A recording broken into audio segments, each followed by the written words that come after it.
Each year on the first Sunday in January, we hold our annual burning bowl ritual.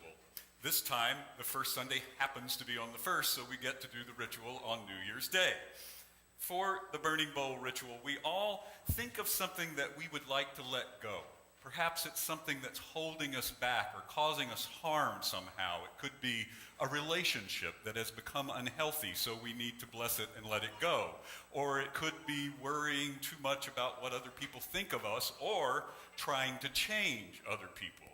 It might be having to win every argument with our spouse, partner, family members, friends, etc., etc. Everyone thinks of what you might like to let go, and then you write a word on the flash paper we gave you, or perhaps more easily just whisper your intention to let that go. And then later we light our burning bowl, and you simply toss what you wish to let go into the bowl and watch it flash away before your very eyes. Now, there's a real value in doing rituals like this because they allow us to embody that intention about what we want to let go of in a much deeper way and in a communal fashion, so that we're much more likely to live out that intention in the year to come. This year, though, as I was thinking about our ritual and I was thinking about how we may be facing much more uncertainty than in the last few years, about how some of us are afraid that our Unitarian Universalist principles and this church's religious values may be challenged in the year to come, I wanted to add something so that we could more actively talk about also what we want to manifest in the world in the year to come.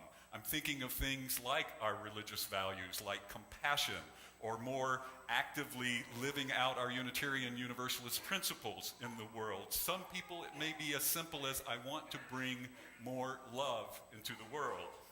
And so I was talking to my spouse, Wayne, about this, and he had this idea that we could add to our ritual making a visual piece where we will all express what we want to bring more of in the world after we burn away what we want to let go of. And I'll talk about how that works more in just a little bit. But as I thought about it more, I began to realize that actually the two parts of the ritual are related, because so often we have to let go of something in order to manifest something else in the world that may be more healthy and more life-giving for us, like letting go of a grudge so that our hearts can more fully love again.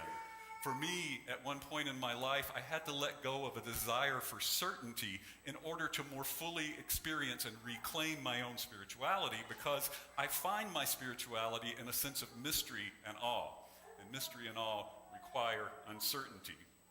Many of us have struggled with unlearning some of the gender roles and stereotypes we were taught so that we can more fully express all of the aspects of our true selves. So I invite you to start thinking about something you'd like to let go and something that you'd like to create or bring more of into the world. And then in a moment, I will light our burning bowl and we will start our ritual. I wanted to first, though, describe to you the mechanics of how it's all going to work, starting with letting you know that this burning bowl ritual comes with some standard safety features, which I will describe to you now. First of all, my favorite, we have the really long lighter so your minister can try to avoid setting himself ablaze when he lights the bowl in a minute. You may have noticed that we also have a great big fire extinguisher in case the flame were to escape the bowl, because our senior minister, Meg, gets a little irritated with me if I set the sanctuary on fire. And finally, we're using a different fuel for the flame this year that burns more cleanly. It won't create all that smoke that we sometimes get, but we can't safely relight it if it goes out before we're done. So we have a backup bowl, should that happen, that we will simply safely light. So once I light the bowl, Captain will begin to play some music for us. I will ask anyone who's not sitting on this aisle right here to get up with your flash paper and go towards the back of the church and come around from each side so that we form one line coming down this aisle. If you're sitting on that aisle, of course, you don't need to go back there and then come back up. Just go down the aisle. And then we'll simply come by, standing at a safe distance, and toss your flash paper with what you want to let go of into the flame and let it burn away. It will burn away in the air. What we've added then is you are invited to come up.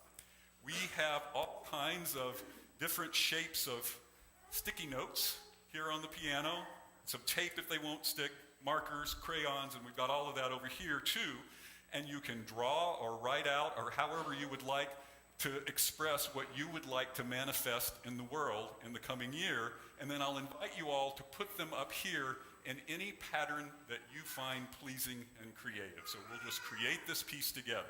Now, one of the many reasons we're renovating our sanctuary is the only ramp access to this platform requires going out back, out of outside door, and back in through another outside door and up a long hallway that is the ramp. So if there are folks here today that can't get up on the dais, we have also put some materials here for you, and you can just let Bill or I know where you would like it placed, and we will do that for you. So that's it. I want to give you a few minutes to think about both what you want to let go of and what you want to manifest by reading a poem for you. It's a poem that I wrote after having to have a very difficult conversation with someone I love a great deal. And we found in that conversation that we needed to let go of. We needed to get past the carefully chosen precision of our words, perhaps designed to convince each other of each other's opinions, so that we could manifest some things that we share and begin to get back into right relationship.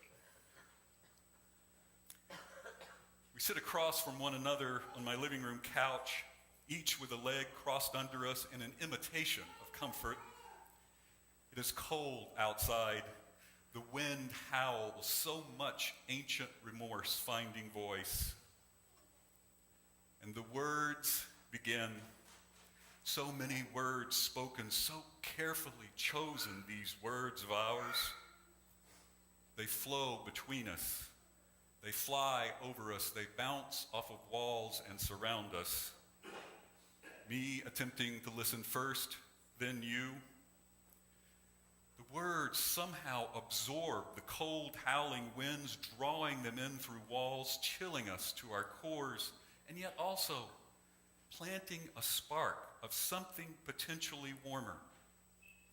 And still, the words come, being drawn into the fire that is burning in my hearth set within such a lovely stone wall. The fire incinerates our words, sends them drifting up and out into the winter sky in wafts of slightly ill-tempered smoke, until all that is left lying in charred remains amongst the other ashes at the bottom of my fireplace are things much deeper, more basic, and yet that all along had been held within the yawning chasms formed by so many words. Our great shared fear, and also our great shared love. These are all we find the words have left to us, and from these, a glimmer of hope arises.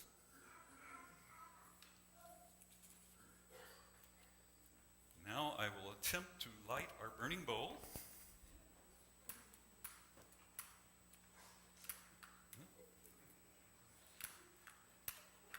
There we go. And I will demonstrate the flash paper by burning away what I would like to let go of. And I will place this up here. You all are free to move it if you find a pattern where you would like it in a different place. Catherine will now start our music for us, and I invite you to form one line and begin our burning bowl.